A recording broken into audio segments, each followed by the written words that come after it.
This time I'm going to multiply two complex numbers together.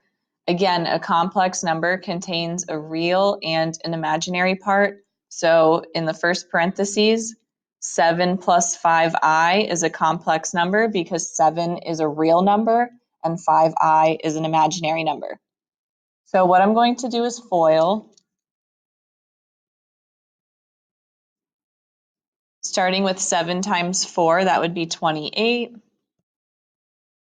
7 times negative 8i would be negative 56i.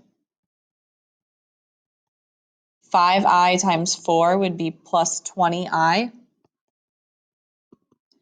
And finally, 5i times negative 8i would be minus 40i squared.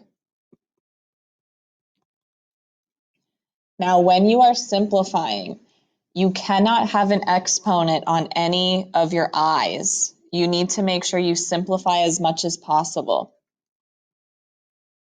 Now, I is the square root of negative 1. If we have an I, we can leave it as I.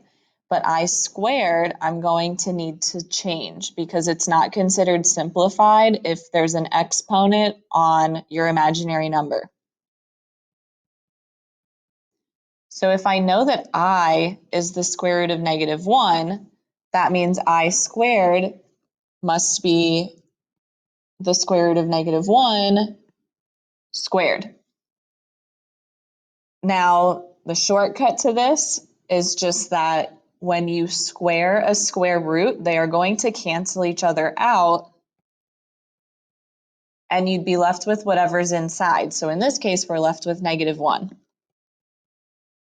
If you take away anything from this video, please take away that I squared is equal to negative 1. It'll be really helpful with future problems.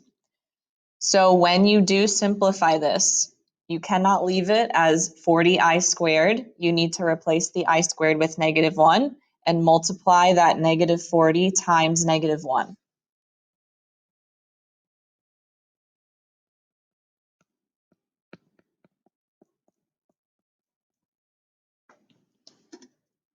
So now negative 40 times negative 1 becomes positive 40, and I have a bunch of like terms to combine.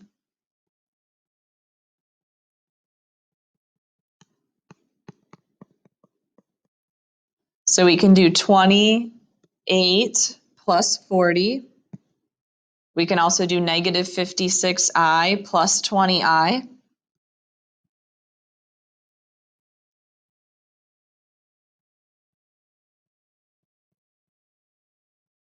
So 28 and 40 gives you 68. Negative 56i and positive 20i would be negative 36i. And make sure your answer always has the real part first and then the imaginary part second. We call this the form A plus or minus BI.